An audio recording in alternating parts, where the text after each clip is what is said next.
78 Reencarnated capítulo 336. Autor, Sorin Justidiamon. Esse capítulo veio de novelfull.net. Por favor confira o site e link na descrição. 2 horas se passaram desde que o almirante George permitiu que a frota báltica da Marinha Imperial Rutena entrasse nas águas territoriais do Império Britânico. Suas tripulações estavam ocupadas consertando os danos sofridos pelo navio de guerra HMS Nelson, que disparou 2 salvas contra o porta-aviões. A partir daí, o almirante George ordenou ao capitão de cada navio que reavaliasse suas tripulações para descobrir quem é o inimigo e quem não é. Desde então, a suspeita permaneceu nas mentes das tripulações e dos capitães, temendo que a qualquer momento eles agissem de uma forma que prejudicasse o navio e seus colegas militares. Felizmente, nada aconteceu, mas eles estão de olhos bem abertos. Almirante. Recebemos uma transmissão do almirantado, informou o telegrafista George, que estava sentado no assento do capitão. O que é? Perguntou George. O almirantado ordenou estritamente que apenas você devesse ler a mensagem, respondeu o telegrafista enquanto estendia os braços, entregando-lhe a carta. Os olhos de George se estreitaram, sentindo a ansiedade da carta. Ele pegou a carta da mão do telegrafista e examinou seu conteúdo. Sua expressão afundou depois de olhar o conteúdo escrito da carta. Eles estão falando sério. O que é isso, almirante? Seu segundo em comando notou a expressão pálida de George. Ele exalou profundamente antes de responder. O Império da Britânia declarou guerra ao Império da Rutênia sob o pretexto de atacar Londres, o que resultou na morte de nossa rainha. Eles também descobriram que deixamos a frota báltica do Império Ruteno entrar nas águas britânicas e queriam que nós os expulsássemos. Isso é realmente sério. Seu segundo em comando esfregou o queixo. Então o que você vai fazer, almirante? Esta é uma ordem direta do almirantado, devemos ir atrás deles. É uma ordem do almirantado, a autoridade máxima da Marinha Real. Temos que cumpri-lo. Dê-me a orientação e a distância da frota do Báltico, ordenou George. Ai, capitão. Seu segundo em comando reconheceu a ordem e entrou em ação para cumprir seu dever. 1 minuto depois, seu segundo em comando voltou. Almirante, de acordo com nossas estimativas, eles estão a 55 milhas náuticas a sudeste de nossa posição. Lance todas as aeronaves disponíveis e intercepte rapidamente a frota rutena do Báltico. Todos os navios mudam de rumo para 135, a toda velocidade. Deixamos o nosso inimigo entrar no nosso território, colocando em risco a vida do nosso povo, que deveríamos proteger. Não quero erros. O almirante Samuel pode ter parecido amigável, mas agora é nosso inimigo. Na cabine de comando do HMS Illustrious, foram lançadas 16 aeronaves. Composto por 6 torpedeiros Fairey Swordfish, 5 Blackburn Squadron Bombers e 5 caças Fairey Fumar. A aeronave sobreviveu à salva do HMS Nelson, que atingiu o convés do hangar, resultando na perda de 25 aeronaves. A aeronave subiu ao céu e navegou a velocidade de 200 km em direção ao local da frota rutena do Báltico. 1 hora depois, a frota rutena do Báltico está a 2 horas do Canal da Mancha. O almirante Samuel já foi informado da declaração de guerra da Grã-Bretanha ao Império da Rutena e que estava se preparando para um possível confronto com a Marinha Real a qualquer momento. O operador de radar localizado na sala de eletrônica do IRMS Belorussia viu um sinal na tela do monitor. Senhor, estou detectando 16 sinais vindo em direção à nossa posição a uma velocidade de 200 km por hora. O operador do radar girou para trás, informando ao chefe que cuida de todas as operações eletrônicas no porta-aviões. De onde eles vieram? O chefe perguntou. Noroeste, respondeu o operador do radar. Merda. Eles vieram do porta-aviões Britannia. O chefe percebeu rapidamente ao saber que naquela direção estava a posição da frota doméstica Britannia. Estou informando a ponte. O chefe tirou o telefone do gancho e contatou o convés da ponte. Esta é a estação eletrônica. Estamos vendo 16 bogies vindo em direção à nossa posição a uma velocidade de 200 km por hora, a 20 km de distância de nós. O operador que recebeu a ligação da estação eletrônica acenou com a cabeça ao ouvi-lo e virou a cabeça para a direita, onde estava o almirante Samuel. Almirante, localizamos bogies 20 km ao norte e noroeste de nossa posição. Então eles já fizeram a sua jogada, hein? O almirante Samuel murmurou baixinho, esperando que essa hora chegasse. Notifique todas as frotas desta informação e intercepte imediatamente essas aeronaves com mísseis. Não podemos arriscar que eles exponham nossa posição enquanto estamos resgatando Sua Majestade. Os destroyers que escoltavam a frota receberam a ordem do porta-aviões e rapidamente armaram seu míssil terra-ar guiado por radar.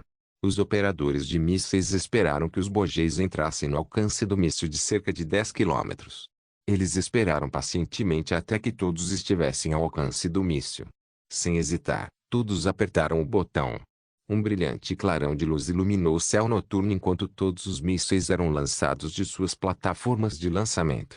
Ele voou a uma velocidade ofuscante de Mach 1,6, uma velocidade assustadora que fecharia a distância de 10 km em apenas 34 segundos. O esquadrão de caça do HMS Illustrious notou uma luz laranja brilhante no horizonte. O que é aquilo? Um dos pilotos perguntou. Quem sabe, mas sou o único que está percebendo que ele está vindo em nossa direção. Disse outro piloto. Merda. Essa é uma arma rutena. Fuja. Fuja, gritou outro piloto, aparentemente familiarizado com a luz que se aproximava deles. Mas antes que ele pudesse virar o manche para a direita, um projétil em forma de flecha, deixando um rastro de fumaça e fogo, atingiu a fuselagem dianteira do avião. Os pilotos ao redor ficaram totalmente chocados e horrorizados quando o avião explodiu em chamas e atingiu o oceano frio abaixo. Segundos depois, mais projéteis em forma de flecha colidiram com a aeronave, reduzindo instantaneamente seu número de 16 para 5. Os 5 pilotos que acabaram de testemunhar algo além de sua compreensão entraram em pânico, quebraram a formação e derrotaram. No entanto, o copiloto da aeronave viu outro projétil em forma de flecha vindo em direção a eles a uma velocidade extremamente alarmante. E o medo de serem abatidos fez com que mergulhassem e evitassem de todas as maneiras possíveis. Puta merda! O que em nome de Deus está acontecendo? Num instante, as aeronaves começaram a explodir uma após a outra, fazendo com que partes da aeronave voassem em direções diferentes. De volta ao convés da ponte do Irms Bielorrússia, o almirante Samuel batia o pé no chão, aguardando os relatórios. Almirante, todos os bojeis foram interceptados e destruídos, disse uma das tripulações no convés da ponte. Bom, agora que está fora do caminho. É hora de um contra-ataque. Lancem os 8 esquadrões e afundem a frota que nos persegue, ordenou o almirante Samuel. Por mais que Samuel odiasse lutar contra o homem que acabara de conhecer, ele sabia que George representaria uma ameaça quando eles recuassem das águas britânicas. Afinal, eles terão que evacuar seu imperador, Alexander Romanov, do campo de batalha e levá-lo de volta a São Petersburgo, onde comandará as forças armadas do Império Ruteno. No momento em que suas ordens foram transmitidas, os pilotos da Wright Fighter Aircraft correram pelos corredores em direção a uma determinada sala onde usariam seus trajes de voo. Depois disso, eles correram em direção à cabine de comando do porta-aviões. A aeronave Wright Fighter estava sendo abastecida e armada pelas tripulações na cabine de comando.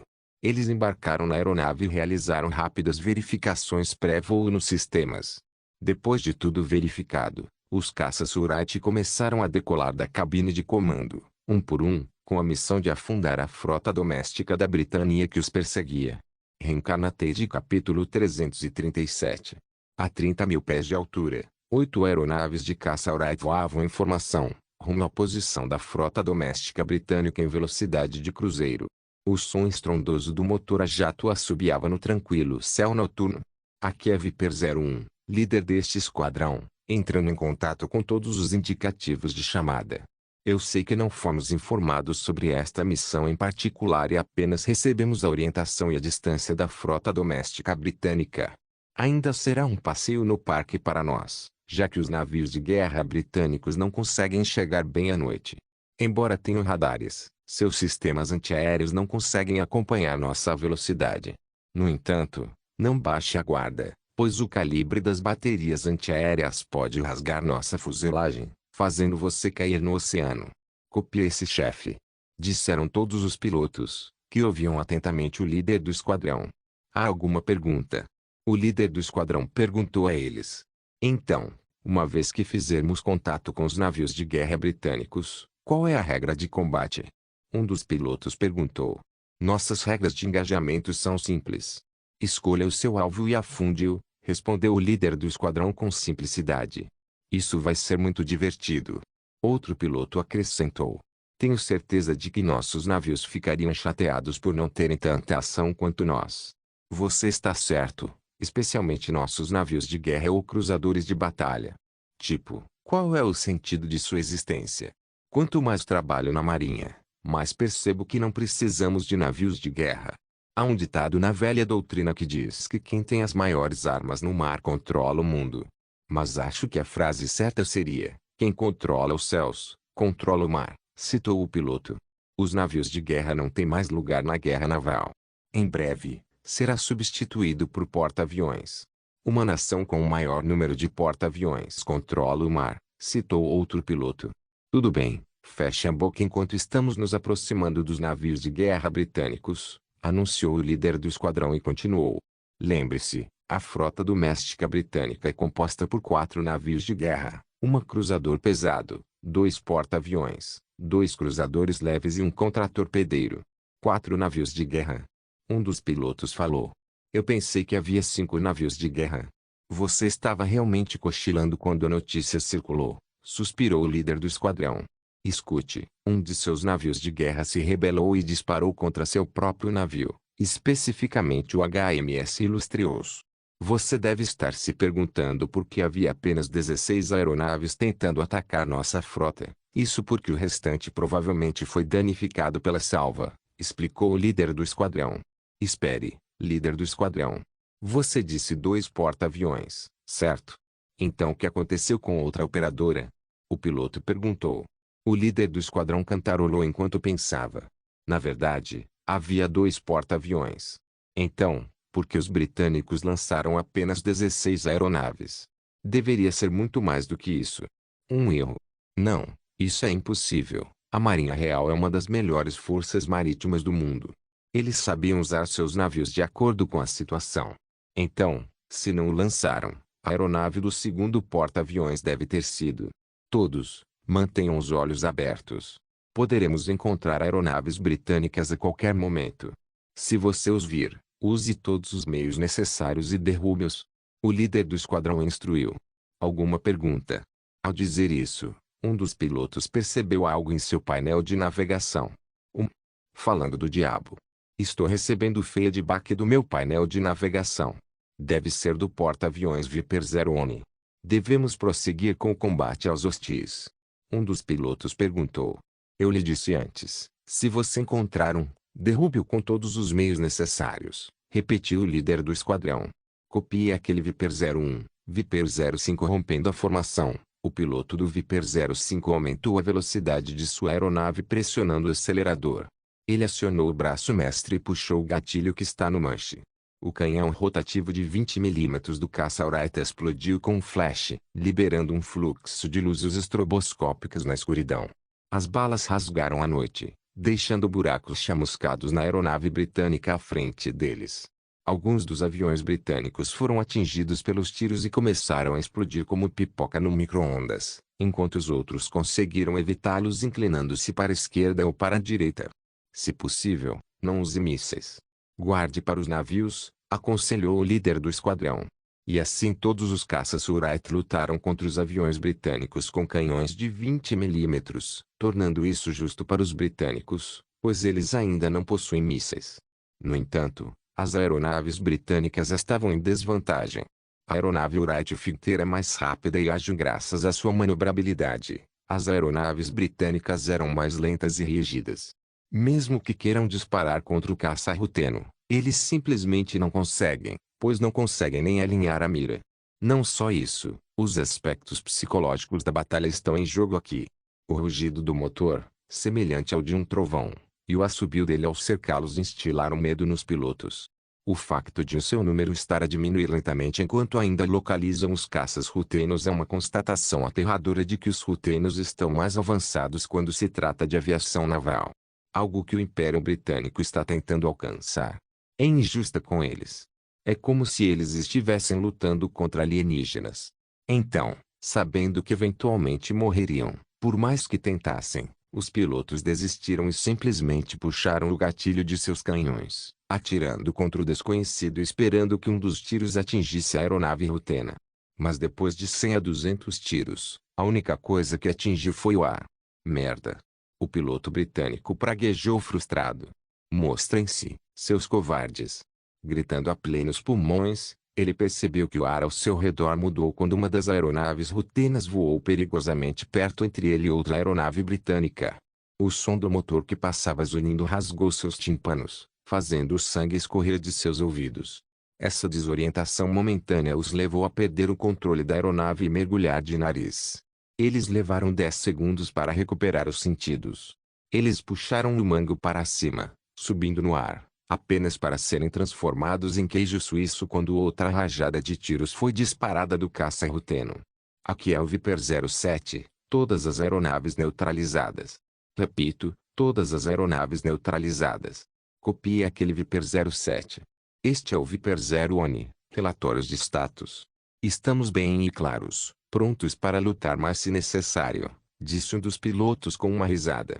Esgotei minha munição, mas ainda posso lutar usando meus mísseis, disse outro piloto.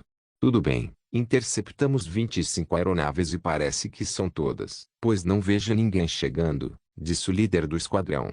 Agora que cuidamos deles, vamos afundar nosso verdadeiro alvo. No ar, o líder do esquadrão olhou para baixo e viu navios de guerra do tamanho de uma lagarta lançando projéteis de iluminação no ar, iluminando seu perímetro. Ele conhecia suas capacidades. Eles não têm armas guiadas por radar, então para que os britânicos possam derrubá-los, eles terão que mudar manualmente o ângulo e a direção de suas baterias antiaéreas. Um lampejo vindo do convés dos 4 navios de guerra britânicos interrompeu sua linha de pensamento e instintivamente puxou o manche para a direita. Os britânicos acabaram de disparar suas baterias principais. Isso chocou todos os pilotos quando um deles viu de relance um projétil de 381 mm passando por ele de perto. Merda! Você viu aquilo? Um dos pilotos exclamou. E agora eles estão disparando suas baterias antiaéreas, comentou o líder do esquadrão. Dispersar e seguir as regras de engajamento. Depois de dizer isso, o líder do esquadrão acelerou e ativou o pós-combustor, impulsionando a aeronave para frente com extrema velocidade. Ele olhou para baixo da cobertura novamente, encontrando o porta-aviões enquanto fugia do dilúvio de balas que o perseguia. Você vê o porta-aviões? Ele perguntou ao seu copiloto. Sim, ali, no centro. Seu copiloto apontou. O piloto olhou para o centro e viu um porta-aviões com o convés vazio.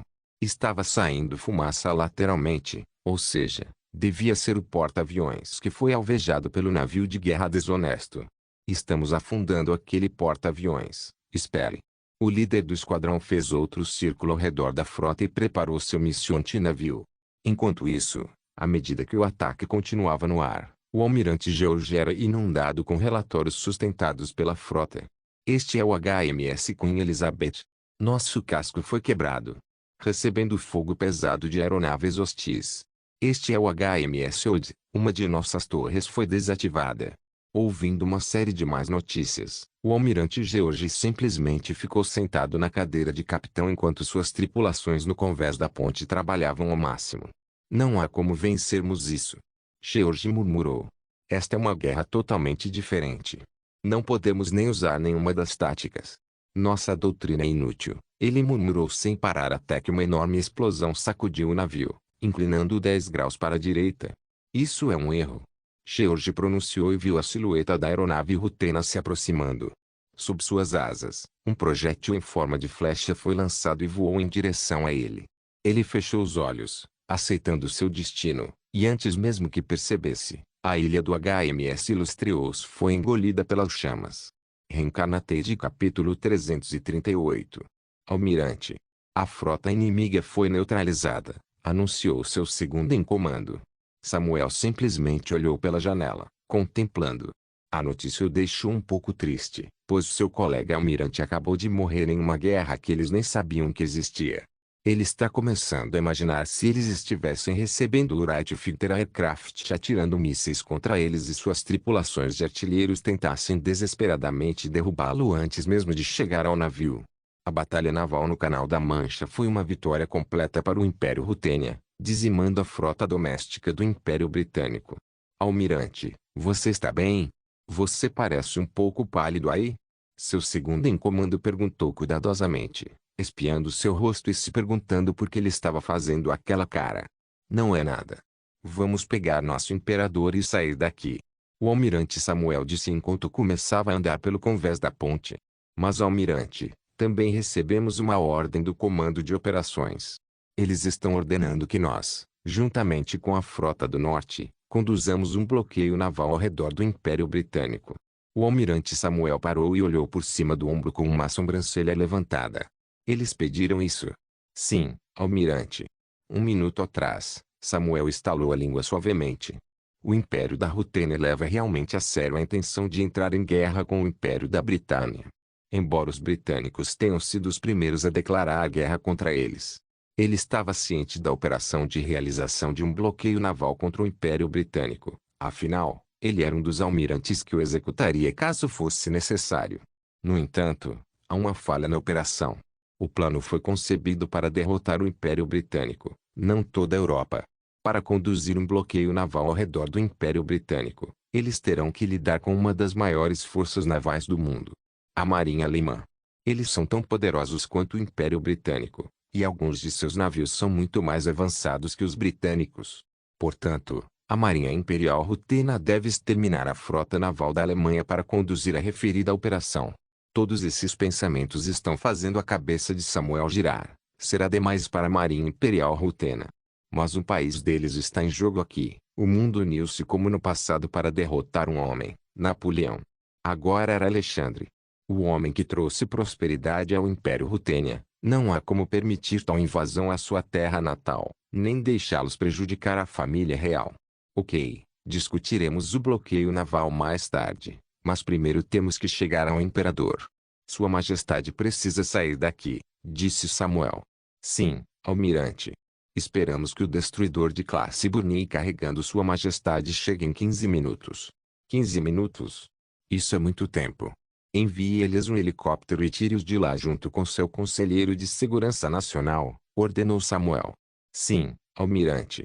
Seu segundo em comando fez uma saudação antes de transmitir as ordens de Samuel aos seus subordinados. Na cabine de comando do porta-aviões Iris Belorussia, os aviões de caça Wright que foram enviados para eliminar a frota britânica pousaram no porta-aviões um por um. As tripulações que trabalhavam na cabine de comando entraram em ação e ajudaram os aviões que retornavam a navegá-los na cabine. Eles começaram a descarregar mísseis não gastos sob suas asas e a reabastecer a aeronave caso precisassem partir para outra missão. Perto da ilha do porta-aviões, uma cópia do Sikorsky CH-53 Stallion se prepara para decolar após receber ordens superiores. O piloto e o copiloto que pilotavam o helicóptero realizaram verificações pré-voo para garantir que tudo estava no lugar. Assim que tudo ficou pronto, pediram autorização ao Airbus para decolar, o que lhes foi concedido no local. O helicóptero começou a subir no ar e virou-se em direção ao destroyer classe Burnie, onde o imperador está abordado. 7 minutos depois, o CH-53 pousou na popa do contratorpedeiro de classe Burnie. Alexander, Sebastian e Roland correram em direção ao helicóptero. A porta do helicóptero deslizou para a direita ao se abrir, e um dos tripulantes da cabine ofereceu a mão aos três, ajudando-os a embarcar no helicóptero. Assim que todos entraram, o helicóptero decolou rapidamente e voltou para o porta-aviões. 8 minutos depois, o helicóptero chegou ao porta-aviões. Alexander espiou por baixo da janela e imediatamente notou um homem olhando para eles. Deve ser o almirante da frota do Báltico. Ele o reconheceu porque foi ele quem o nomeou almirante da frota do Báltico. O helicóptero voou em círculos, esperando autorização para pousar enquanto os Wright Fighter Aircraft restantes ainda se dirigiam para o convés. Então esses são os aviões que dizimaram a frota doméstica britânica, comentou Sebastian. Será que realmente precisamos construir um navio de guerra quando eles são inúteis contra aeronaves? Sebastian disse enquanto olhava para Alexander, observando a cabine de comando. Seus navios de guerra não são projetados para abater aeronaves. Eles são projetados para afundar navios de guerra, disse Alexander simplesmente. Nosso navio de guerra é diferente, projetado para derrubar ameaças aéreas e marítimas. É apenas uma questão de tempo até que os britânicos ou qualquer outro país alcancem a nossa tecnologia. Felizmente, existe uma maneira de evitar isso. Basta inovar, disse Alexander, forçando um sorriso no rosto. 30 segundos depois, o helicóptero foi liberado para pousar. O helicóptero desceu no local designado no porta-aviões. No momento em que tocou o solo, o almirante Samuel e seus adidos aproximaram-se do helicóptero para recebê-los. Sua Majestade. O almirante Samuel e as pessoas atrás dele fizeram uma saudação no momento em que Alexander pisou no solo do porta-aviões. Estamos felizes por tê-lo a bordo do navio que estou comandando, acrescentou Samuel. Bom conversar com você, almirante Samuel, mas preciso deixar este lugar imediatamente e não tenho tempo para passear por aí, disse Alexander, olhando ao redor. Eu elogio suas ações ao derrubar a frota doméstica britânica. Obrigado, Majestade. Estamos honrados com suas palavras. Samuel inclinou a cabeça com reverência. Também ouviu o comando de operações executando o plano para conduzir um bloqueio naval ao redor do Império Britânia, disse Alexander. Eu lhes dei permissão, mas tomem cuidado com as forças navais de outras nações. Não estamos a lutar contra uma única nação, estamos a enfrentar múltiplas grandes potências. Sim, Sua Majestade. Eu estava prestes a perguntar isso devido a essa preocupação. Já preparamos um avião para levá-lo de volta ao terreno seguro. Samuel apontou para a cópia do Grumman C2 Greyhound. Perfeito, Alexander murmurou. Reencarnated capítulo 339. Um dia se passou desde que Alexander deixou o porta-aviões. A frota báltica do Império da Rutênia uniu-se à frota do Norte para iniciar uma operação de bloqueio das ilhas do Império da Britânia, isolando-o do mundo. É mais fácil falar do que fazer, mas as duas majestosas frotas navais do Império Rutênia enfrentavam um desafio ao lidar com a frota combinada das forças da coligação. A República Francisco, o Império Alemão e os navios de guerra restantes do Império Britânico. Mesmo quando tudo isso acontecia, os cidadãos rutenos nem sequer sabiam que o seu país estava em guerra com a Europa. Graças aos esforços do governo ruteno para controlar todos os meios de comunicação e a imprensa, a divulgação de informações foi restringida. Em suma, os cidadãos do Império Rutênia continuaram a viver a sua vida cotidiana como se nada estivesse a acontecer fora do seu país. Os programas de televisão que as redes de transmissão estão transmitindo para sua televisão não foram alterados. Claro, existem embaixadas estrangeiras no Império da Rutênia que anunciarão que estão em guerra com o Império da Rutênia. Mas nem mesmo jornais ou a imprensa entraram nas suas embaixadas para ouvir a sua opinião. E se tentassem partilhar a informação com o povo do Império Rutênia, o Ministério do Interior com a sua força policial secreta iria silenciá-los. Enquanto isso, em São Petersburgo, Alexandre, Sebastião e Roland chegaram à praça do Palácio de Inverno. A área foi limpa e protegida em todos os cantos pelos guardas imperiais do palácio. Alexander saiu do helicóptero e lá viu Sophie, esperando ao lado de oficiais de alto escalão do comando de operações. Alexandre. Sophie sentiu vontade de correr e o abraçou com força para não poder mais soltá-lo. Mas seu corpo não obedece. O fato de estar grávida tornava difícil para ela realizar uma ação simples como correr. Alexander percebeu sua intenção olhando para seu rosto. Ele sorriu calorosamente e correu em direção a ela. Sophie abriu os braços, recebendo Alexander de braços abertos. Assim que Alexander chegou, ele sentiu uma forte força envolvendo-o. Alexander riu rigidamente, surpreso com a força de sua esposa. Ele a beijou repetidamente na testa antes de descer até os lábios. Os funcionários do Comando de Operações e da Guarda Imperial sorriram genuinamente com a reunião do Imperador e da Imperatriz do Império da Rutênia. Eles permitiram que eles tivessem seu momento, pois nos próximos minutos Alexandre teria que ir ao Comando de Operações e cumprir seu papel constitucional como Imperador e Comandante-Chefe do Império da Rutênia. Me desculpe se fiz você se preocupar, Alexander disse suavemente depois de soltar seus lábios dos dela. Está tudo bem. O que é importante é que você voltou em segurança. Senti tanto a sua falta. Sentimos tanto a sua falta, respondeu Sophie docemente enquanto ela acariciava suas bochechas com ternura. Agora vai, cuide de seus deveres, querido marido. Tudo ficará bem. Alexander balançou a cabeça e sussurrou. Não. Deixe-me apreciar este momento com você por um tempo. Eu sei que cheguei em casa, mas apenas para me separar novamente. Sofia deu uma risadinha. Bobo, nossa casa fica do outro lado do seu escritório. Por que você está fazendo parecer que ficaremos separados por longas distâncias? Porque, quando estávamos fugindo de Londres, nosso helicóptero caiu no chão. Você, Anne e minhas irmãs passaram pela minha mente, imaginando o que aconteceria se eu morresse lá. Sophie colocou um dedo em seus lábios, mandando-o calar. Você está vivo e isso é mais importante. Agora, como meu marido imperador do país que está em guerra com toda a Europa, sugiro que você vá com eles agora. Alexander beijou Sophie nos lábios uma última vez e depois balançou a cabeça lentamente enquanto começava a caminhar em direção aos funcionários do comando de operações. Mas antes que pudesse dar o terceiro passo, ele parou e se virou para ver Sophie pela última vez. Sophie, Alexander chamou. Ela parecia confusa, mas respondeu mesmo assim. Sim. Você fez um ótimo trabalho assumindo o comando do Império Rutene enquanto eu estava fora. Alexander elogiou-a sinceramente. Obrigado. Eu acho. Sophie enrolou uma única mecha de cabelo em volta do dedo indicador. Ele então começou a se afastar. Roland e Sebastian seguiram atrás dele. Por outro lado, Sophie estava sendo escoltada de volta ao Palácio de Inverno, onde ficará com a filha e as irmãs de Alexandre. Sua Majestade. Estamos felizes por seu retorno seguro aqui em São Petersburgo. Sergei fez uma reverência diante de Alexander quando ele se aproximou. Como você pode ver, o Império da Rutena está em pé de guerra. Sim, e obrigado por esperar, disse Alexander. Agora, vamos começar por dizer aos cidadãos que estamos em guerra e enfrentamos a ameaça de uma invasão de um país estrangeiro.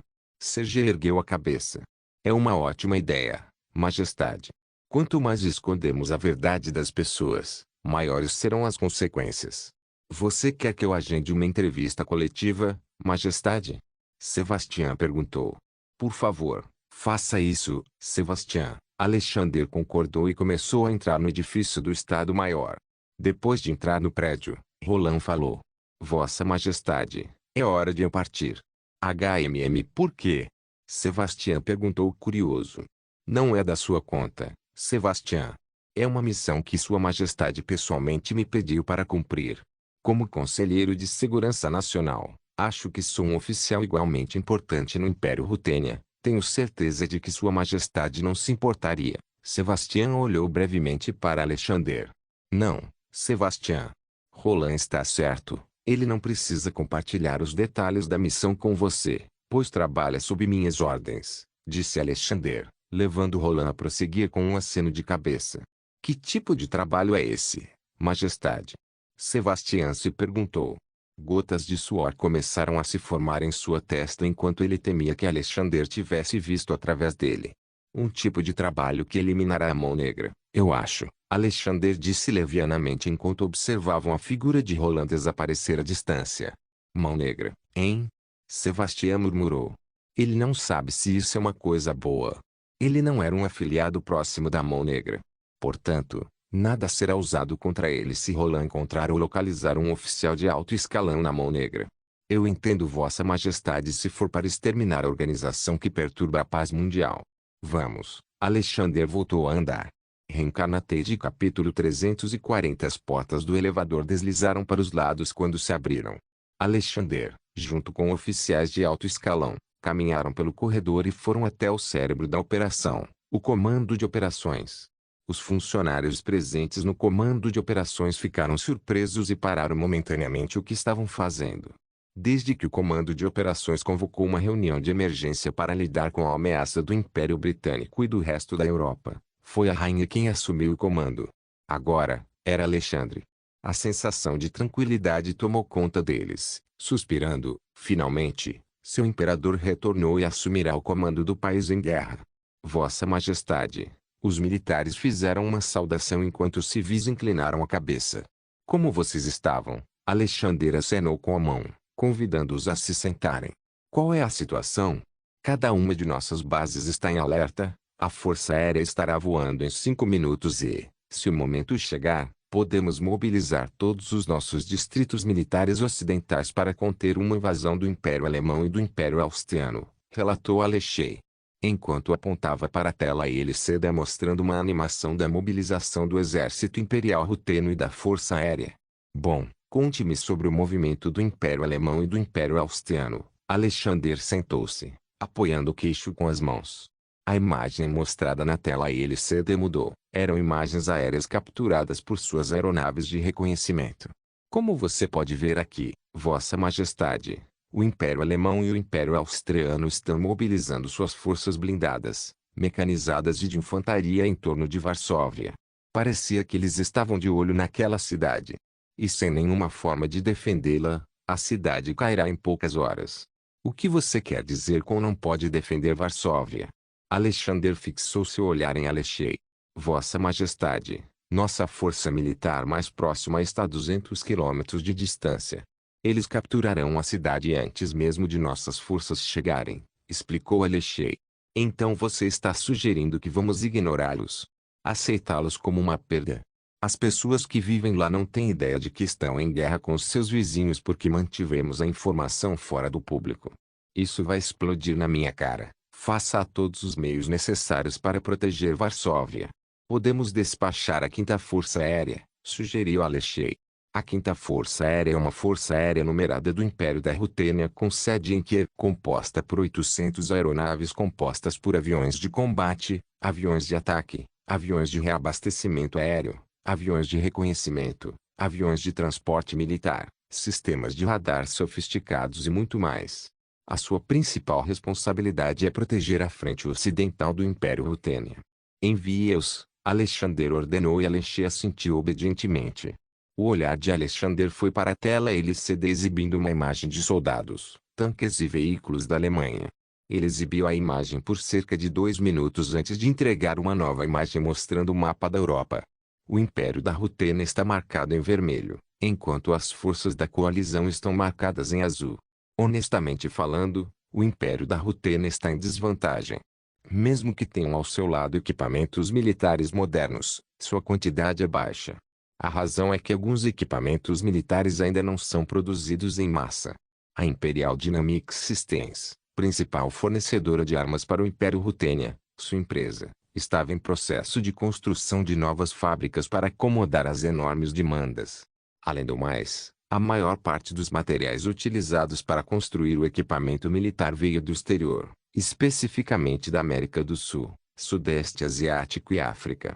Todos eles estão fora do alcance da Marinha Rutena, portanto serão facilmente barrados pelas forças da coalizão da Marinha, pois terão que entrar no Oceano Atlântico ou no Oceano Mediterrâneo.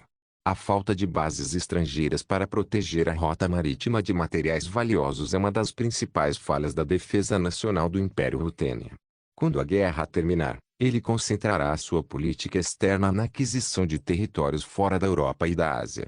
De volta à Europa, além da desvantagem numérica, as grandes planícies europeias representavam uma grande ameaça ao Império Rutênia. As terras planas da Europa Oriental não serviam de proteção geológica e, portanto, podem ser facilmente invadidas. Vossa Majestade, entrei em contato com a 5ª Força Aérea e eles agora estão se mobilizando enquanto conversamos, informou Alexei, fazendo com que Alexander saísse de sua linha de pensamento. Como nos protegeremos da invasão? Alexandre perguntou. A Europa Oriental é feita de planícies, o inimigo irá esmagar-nos. Vossa Majestade, também fizemos planos sobre isso, apenas por precaução. Simplesmente colocaremos uma cortina de ferro composta por tanques, artilharia e fortificações. Nenhum único tanque e tropas inimigas entrarão, disse Alexei. Muito bem, agora que temos todos os meios para proteger o nosso teatro ocidental, vamos olhar para fora. E o Império Yamato ou o Império da Anatólia? Eles também declararam guerra contra nós? Ainda não, Majestade, mas podemos esperar que eles se aliem à coalizão em breve. Sergei respondeu à pergunta de Alexander e continuou. O Império Alemão e o Império da Anatólia tinham uma aliança secreta. Sabíamos porque os temos monitorado. O Império Alemão investirá para melhorar a infraestrutura e as forças armadas da Anatólia e, em troca, virá em seu auxílio. O Império Yamato ainda está se recuperando da Segunda Guerra Ruto-Yamato, mas o Império Britânia pode conseguir que eles se juntem à guerra, disse Sergei. O que você quer dizer? Alexander inclinou-se para a frente, interessado no motivo. Apesar dos dois países terem um relacionamento agridoce depois que o Império da Britânia não os apoiou no Segundo Império Ruto-Yamato, O fato de que todas as grandes potências da Europa se uniram para derrotar o Império da Rutênia poderia ser um fator convincente para o Império da Britânia usar, dizendo-lhes que eles podem se vingar de nós e recuperar suas terras, explicou Sergei. Eles serão uma ameaça caso se juntem ao seu lado. Alexandre perguntou. Não, Majestade. Temos o Distrito Militar Oriental, a Frota do Pacífico e o Império Joseon bloqueando o Império Yamato. Caso decidam aderir, as nossas forças combinadas no Extremo Oriente cairão sobre eles. No entanto, ainda temos que cuidar deles e torcer para que não se juntem porque nossos suprimentos serão divididos. Combater dois teatros será um desafio logístico para os nossos militares. Deixe o Império Joseon cuidar deles, sugeriu Alexander. Tenho certeza de que com nosso apoio e ajuda militar, o Império Joseon pode se sair bem contra o Império Yamato. Tenho certeza que a frota do Mar Negro está alertada para o possível ataque do Império da Anatólia, certo? Sim, Sua Majestade. Como Alexei disse anteriormente, todas as nossas bases militares estão em alerta máximo, disse Sergei, tranquilizando Alexander. Ainda assim, por que diabos a República Francesa nos deu as costas? A razão não importa, Sua Majestade. Sebastião entrou na conversa. Eles nos traíram e agora são inimigos. É um fato que temos que aceitar. Inimigos. Hein? Alexander murmurou antes de voltar à sua voz normal. Agora que você mencionou isso, nossos inimigos não são os países e os seus cidadãos, mas a Mão Negra. Alexandre anunciou. O que você quer dizer, Sua Majestade? É a Mão Negra que está manipulando tudo nos bastidores. Pode não estar confirmado, mas é o que meus instintos estão me dizendo. A nova rainha do Império Britânia, Anne Edinburgh, suspeitou desde o início. O que o faz dizer isso, Majestade? Perguntou Sergei. Como eu disse, é o que meus instintos estão me dizendo. Bem, podemos apenas perguntar à própria pessoa, estou certo? Alexander sorriu e continuou. De qualquer forma, vamos dizer às pessoas que estamos em guerra, certo? Não se esqueça de deixar o link de se inscrever no canal. Caso queira contribuir de alguma forma com o canal, entre em contato comigo pelo Instagram do canal. O link do Instagram do canal estará na descrição do vídeo. Por favor, certifique-se de verificar meus outros vídeos. Tenho certeza que você vai gostar deles. Solem irmãs, Solem irmãos.